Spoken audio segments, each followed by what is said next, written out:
Hey Brick Bloggeteers, Will here, and today we're looking at a Lego icon set number 10304, the Chevrolet Camaro Z28.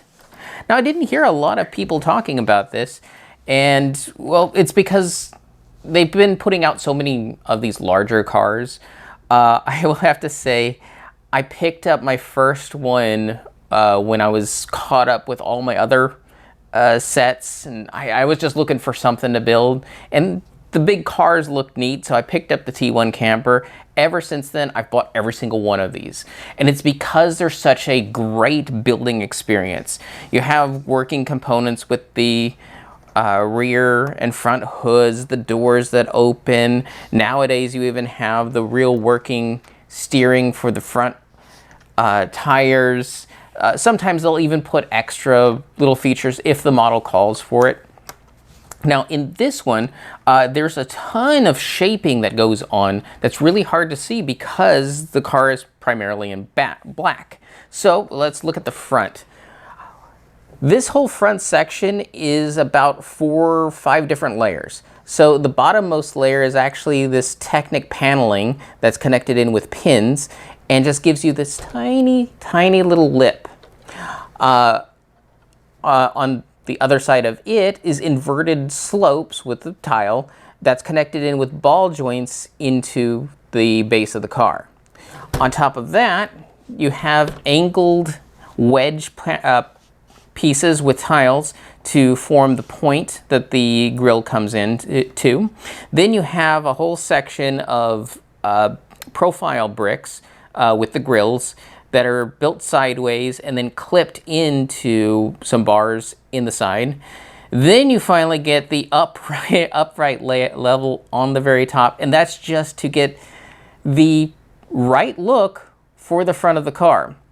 Since we're at the front of the car, let's also talk about some of the customization that comes with this. You have these headlights. However, you can also choose to do covers for the headlights. So they're printed tiles. In fact, they're the few printed tiles that are actually in this set. I initially put them on and took them off because I actually like the three-dimensional look of the headlights when they're built. The headlights themselves are like 4 pieces, but the cover tiles are just one solid piece. So it gives it a kind of a very flat look, but it's very different that they actually included that element in here. One element that everybody expects is a license plate that will go on the back. You have California, and I believe the other one was, I don't remember what the state was. Anyway, it's to represent the 2 different regions in which this car was actually developed. As for other customization, just like the Porsche, you can have the hardtop version, or you can make a convertible. Now, a convertible will need extra pieces, which they actually give you. So you're going to have your whole back section, and then you'll have a variety of other little components that go around the front window to help build out the rear view mirror, and things like that, and smooth out some of the other elements. But they're all included in the set. Additional customization. I chose the white stripes. I believe the instructions have the dark gray, which are these pieces, but you can also choose dark red. So you'll still have an overall black car. It's just whatever stripes you prefer, you can go with it. I went with white because I like the high contrast look. But it's nice to see that you have quite a bit of content in just these colors to get the type of car you like. As for the whole building aspect, you do have the nice Technic bits when it comes to figuring out the steering, but you also have nice little cute touches, like the fact that on the side view mirrors, they're actually just gray popsicles. Or the very back of the car uses axes right on either side of the license plate so that you just see the axe head. The handle is actually what goes all the way through and pins it into the body of the car.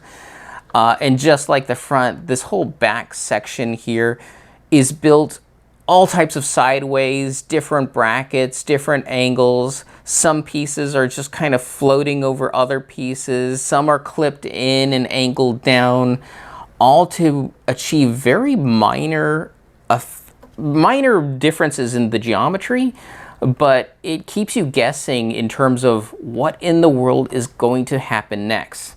I also like the different connection points. This back window, for instance, is actually clipped in diagonally into these elements that they're a curved bottom, and they're usually used in small, tiny little vehicles, like little off-road vehicles. And you usually have this long kind of bar that rocks back and forth to have a kind of a shock system. I've never seen them used as just pure clips for their angle. So they're built upright and sideways to achieve a weird angle, and then clipped in at a weird angle because, well, that's where the clip is, to achieve this very dramatic looking angle for the back windshield. Other things, they'll even throw in little surprises, like for example on the back seat, which you can't really see, there's a 2x3 tile that's printed with an auto magazine. Additionally, inside the middle console, there's a tiny 1x1 round tile that has a 5-cent symbol on it to show that's where the change goes. Otherwise, there's lots of different connections in here, especially the center console, where they're using finger connections and clips and sideways building, all to achieve just very, very minor elements. So on the whole, if you are a builder and you are bored, I definitely recommend looking at most of the Lego Icons models that feature these large vehicles, especially this one. I hadn't had this much fun in quite some time. I think the only one that I don't really care for is the London bus. It didn't actually do as much as this one does. So this one so far does more than the Mustang, more than the Porsche, more than most of them. So I definitely recommend set 10304, the Chevrolet Camaro Z28.